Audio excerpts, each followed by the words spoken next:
Well, back in 1979, I was in Chicago to give a speech for an outfit called Tidy Car. How many of you know what Tidy Car is? A few of you do. Tidy Car is an auto detailing company. And Tidy Car, back in those days, was a company which sold franchises for $1,500, a little kit. So you'd get this polishing material and this tool with which to do what they called preserve-a-shine. And you could go out and start your own auto detailing business. And they were selling these things like hotcakes. I mean, that was the heyday of franchising. So back in those days, lots of people were buying Tidy Car franchises, and Tidy Car realized they had to start training these people. So they brought in speakers like me to come and address them once every month or so around the country. Well, I was the flavor of the month for Chicago, so I showed up and I gave my speech. There was about maybe 200-300 people in the audience. At the end of my speech, a young guy, 19 years old, came up to me. Innocent-looking face, looked like he'd never even had a dirty thought. I mean, just, white hair, white eyebrows, and just this little smile on his face. His name was Tim Seward. And Tim Seward came up to me and he said, "Mr. Cathcart, could I sit with you at lunch?" And I said, "Certainly." So he sat with me, asked me 1,000 questions. At the end of lunch, he said, "One more question?" I said, "Sure."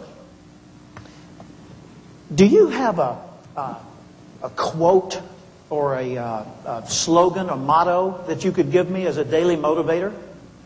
And I said, "Well, let me think about that." I said, "I've got something better, Tim.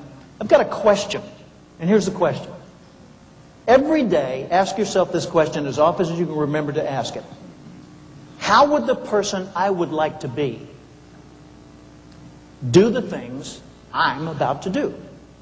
Don't think of someone else. Think of you in the future as you grow and mature and advance.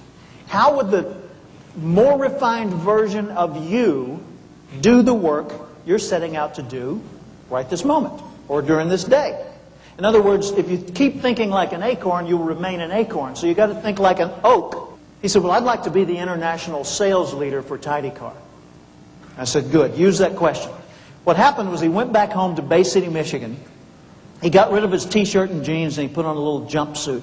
Had Tim embroidered on the pocket, Tidy Car on the back. So now he looks more professional because he figured the international sales leader wouldn't wear a T-shirt and jeans, right? Then he started organizing his files better. Then he got a picture of a Corvette, which they were going to give to the international award winner that year. And he put that over his bed, and he put another picture of a Corvette over his workbench so he'd see it every day. And that inspired him to think like the international sales leader. He ended up growing his business so well that he had to hire other people to work with him and ultimately had to lease a service station so he had a permanent location. His business absolutely thrived. You see, we can take one simple question and just shift our perspective enough to give us profound insights that will transform the results we get. But it takes the stimulus to start the process. So Tidy Car called me again. They said, "Jim, we're having a convention in New Orleans. We're giving away a Corvette. Want to speak?" You bet. So I go to the Hilton Hotel in the French Quarter down in New Orleans, standing there in front of a large group of the Tidy Car franchisees from around the world. And they say, "Jim, as soon as you give your keynote speech, we're going to give the award." I said, "Who won?" They said, "Not telling." I said, "Okay." So I get up there and give my speech. I hand the microphone over to the president of the company. He steps up and he says, "Ladies and gentlemen, what a contest. Listen to these numbers. The person who came in number 2 led number 3 by only 1 point. 1. 3 led 4 by 1 point. 4 led 5 by 2 points. 5 led 6 by 1 point. Tight competition. Except for number 1.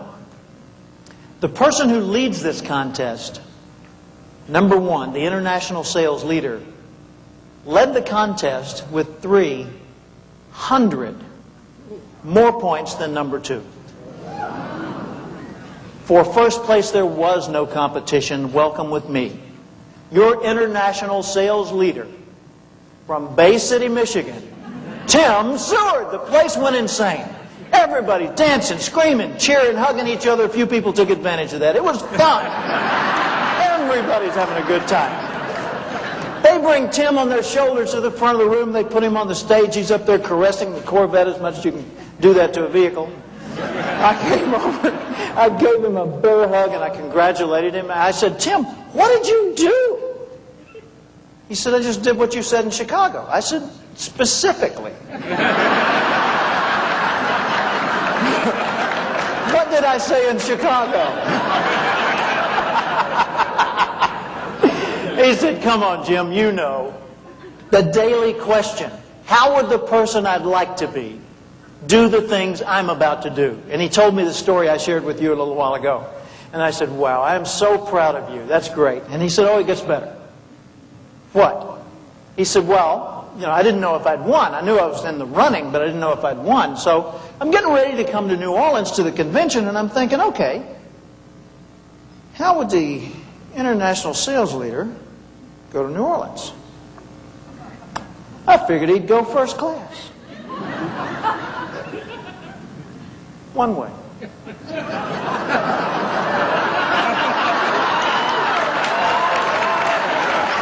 I said, no, wait a minute, Tim. You didn't know you'd won. He said, correct. I said, but you bought a first class, one-way ticket to New Orleans, and you didn't know you were the winner. He said, right. I said, didn't that seem a little foolhardy? He said, hey, Jim, think I'll need a ride home? So 1998, here I am. I'm in Fort Myers, Florida, at the airport. I'm being met by a 39-year-old man, Tim Seward. 39-year-old man.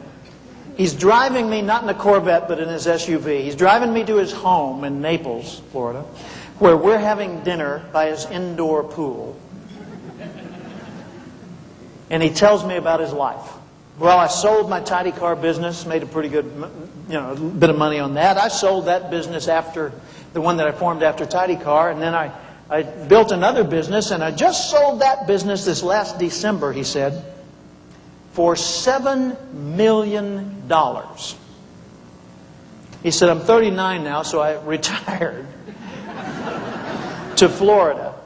He said, what I do now is I fly my wife and son around the world to see the places we want to see, and when I'm at home, I take classes to get my MBA. I said, Tim, I've just got one question. He said, what's that? I said, do you have a quote?